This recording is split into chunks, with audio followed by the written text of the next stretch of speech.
And so now we'll hear from some people who may be able to tell us, how do we move forward in that struggle? How does that struggle happen? What can we do about it? How can we make this movement happen? And so our next expert will be a global economics expert, Dr. Marco Vangelisti, who will speak to you on some of these thoughts about how do we move forward in a positive way. Thank you, esteemed panel of judges, and thank you all for coming to this historical moment. We're here today to put Chevron on trial by looking at it through the lens of the rights of nature. But we're also here, to a certain extent, to put the system of law on trial. And I think we also need to put on trial the economics profession and the theory on which it relies. So let me tell you very briefly about it. Mainstream economics mischaracterizes humans as economic agents that are exclusively self-regarding, insatiable, and pursuing their individual satisfaction by maximizing the consumption of goods and services while being constrained by income. The other economic agents are corporations, and they are maximizing profits subject to the constraint of cost. The free market is the mechanism that coordinates the action of all these economic agents through price signals, and according to mainstream economics, leads to the efficient allocation of resources, products, and services in society. As the defense pointed out clearly, according to mainstream economics, Chevron's actions are the logical results of the incentives provided by the free market. Now, the problem is that the market does not see the value of the ecosystem services that that nature provides, nor the natural resources that are provided for free, nor does it see the cost of pollution. Nature does not charge us for oxygen production, pollination services, water purification, soil fertility, waste absorption, photosynthesis, etc. Nor does it charge us for the oil in the ground, water in the aquifers, or the lumber in its forests. We just have to pay for the cost of extracting those resources.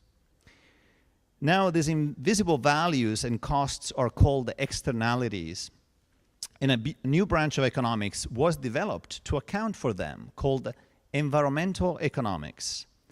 It attempts to quantify in monetary terms the cost of pollution and the economic value of ecosystem services and natural resources nature provides us for free.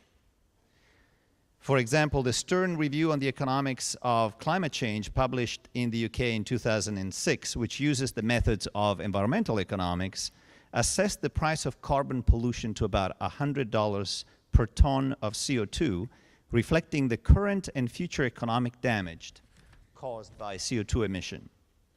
According to Chevron's own website, Chevron produces 2.6 million barrels of oil per day for a total of 949 million barrels per year, equivalent to 3 million tons of CO2 emission per year.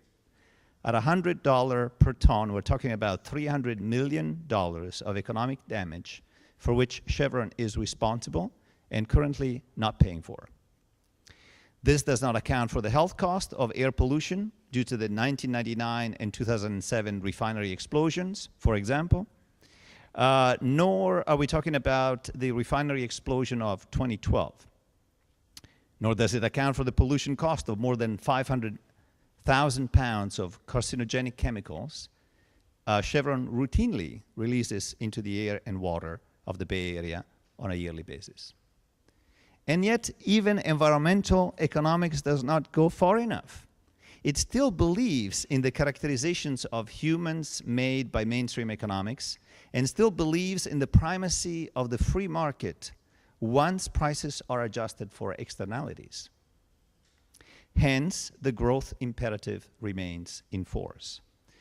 Quantifying externalities in monetary terms also requires the commodification of nature, and the belief that financial capital and human technology are the substitutes for natural capital. If you run out of forests, we'll substitute wood with plastic. If we exhaust the fertility of the soil, we will grow our food in the lab. If we kill all the bees, we'll replace them with pollinator robots, by the way, under development right now.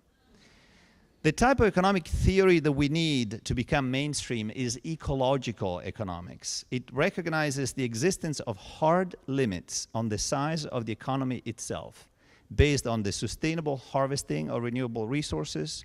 It also imposes limits on the overall amount of global pollution based on the absorptive capacity of global ecosystems. Ecological economics also brings to the fore distributional considerations based on intra- and intergenerational justice and interspecies justice.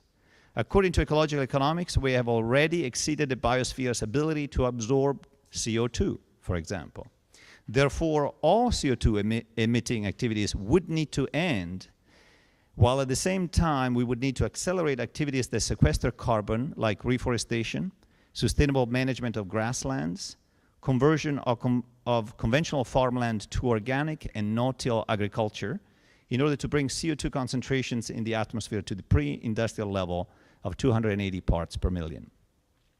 Viewed from the lens of ecological economics, Chevron and all fossil fuel companies should cease all extracting and refining activities as a matter of intergenerational and interspecies justice. Thank you.